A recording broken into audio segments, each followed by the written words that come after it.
Today here at Ebenezer Maxwell, we're once again doing a little garden dissertation.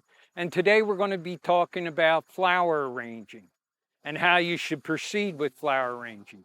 In Victorian times, flowers were grown specifically to use inside the house and to make flower arrangements to add to the atmosphere of the mansion. So today we're going to show you how to cut the flowers, how to prepare the water, and how to do the arranging. First, we start with a flower. This happens to be a dahlia, and I'm going to show you where to make the cut of the flower. Now, this is how you make a horticultural cut. Notice the leaves on both sides of the stem are emerging from the stem. And what we want to do is take our cutters and right above those leaves, make your cut. That's a horticultural cut. Now, our cut's been made, and we're going to take a couple selections. Pick a young, vibrant stem to get your cut flowers from, because the better the stem, the more you can do with these plants in your flower arranging. And again, I'm purposely looking for a node to take my cuttings from. We also have a very beautiful purple dahlia. So let's take a couple purple dahlias.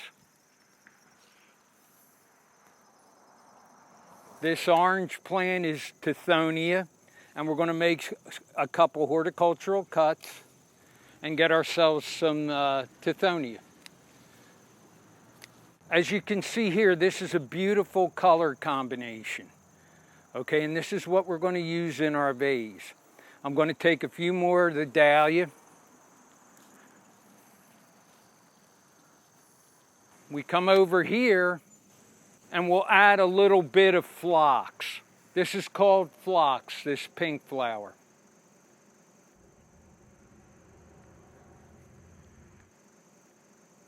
Now what we're going to do is, in most arrangements you use a backdrop, some sort of evergreen. Ferns used, salal, which is lemon leaf by florists, all different kinds of things. Here we have an interesting plant, and this is called aucuba.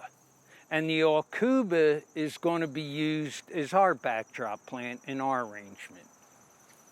Again, horticultural cuts. We're going to the node, removing the leaves right at a node. This means we're allowing the plant to regenerate. Now we've cut our flowers, as you see here on the table, and we're in this beautiful parlor here at Ebenezer Maxwell. Now, the first thing you do, you don't just stick the flowers into any water. You take your vase and you fill it. First, turn on the hot water spigot and get it as hot as it can go, and fill your vase with hot water from the tap. Then, any apple cider vinegar, any type of vinegar you have, I added 3 capfuls of vinegar to the water. The reason for this, it acts as the sugar in the vinegar acts as a food for the plant, and it's also a type of fungicide and helps to preserve the plant longer. So the first thing that goes into the vase is our greens. And again, you can use anything that's evergreen, rhododendron, mountain laurel, any of these things will work, okay? And make sure you have a sharp pair of cutters or scissors, okay? And we start to put the greens. I try to remove any leaves that are going to be in the water. And I put the green into the vase. And we start to set our greens inside. Gives us a nice contrast, this being variegated with the yellow spots. Works very nice for us. Remember, we've already taken a horticultural cut. The reason for that too, in flower arrangement, is that will help to preserve the plant, and it will help the green to take up water. Okay, so here's our greens that I'm going to work with.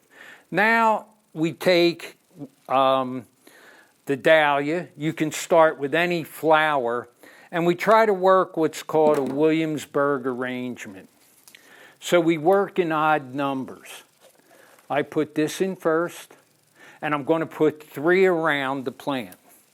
Again, I don't know for sure that it's 100%, but you work in odd numbers, and I'm going to work in 3s here. And we slide this into the vase, and you see we have the start of our dahlia going around the vase. We take another one, which will be our 3rd, and we put it over here.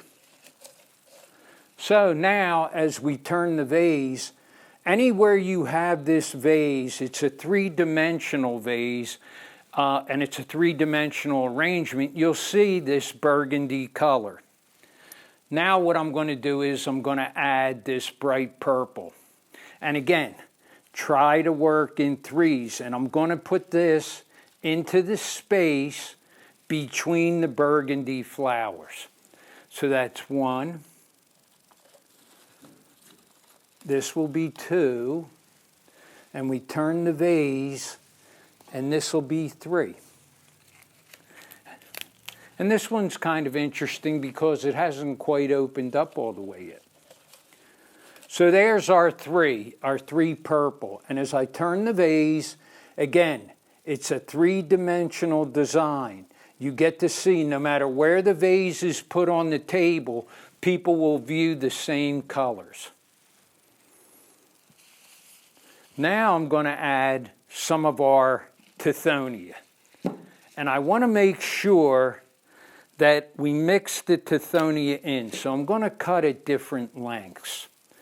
And we'll put, I'd like to get it down a little bit lower in the vase. So we need a shorter stem. And again, you can just pick off a lot of this length that we're working with, but try to keep it with a horticultural cut. So low in my vase, I'm going to go with some Tithonia, and we'll mix the Tithonia in. And again, what I'm trying to do is space the Tithonia at different elevations in the vase to accentuate the orange color against the purple and the burgundy. So you see that's going to look nice. In the gaps between the dahlias, I'm going to try to add this beautiful orange color.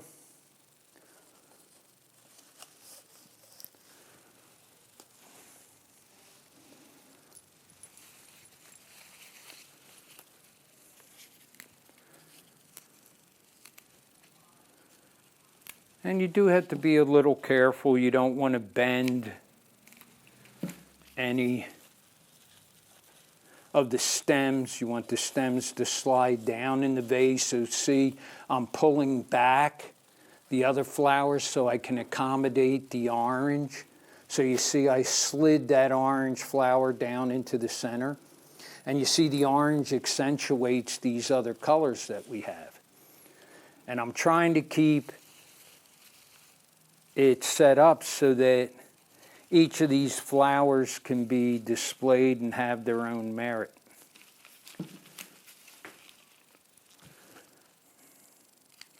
Now, we only have a little bit of phlox here. So I'm going to try just to accentuate it a little. We'll take a look at it and see if it's working right for us. Remove any of the leaves that look unpleasant. Again, phlox is a summertime plant, and it'll flower all summer for you. And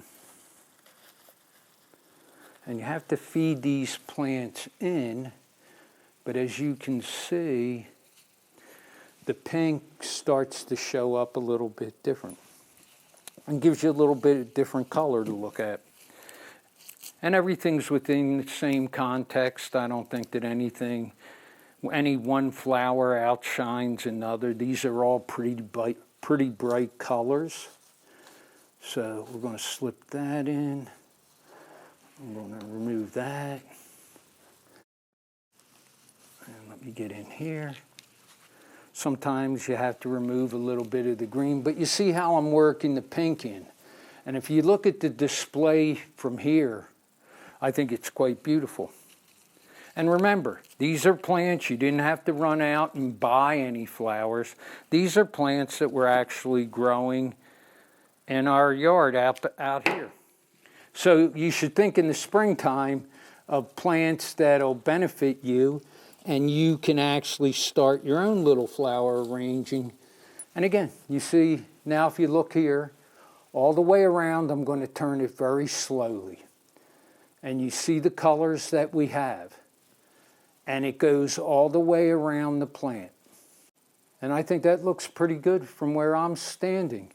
Now remember, when doing flower arranging, there's several important steps for you to do, okay? The first thing is make that horticultural cut.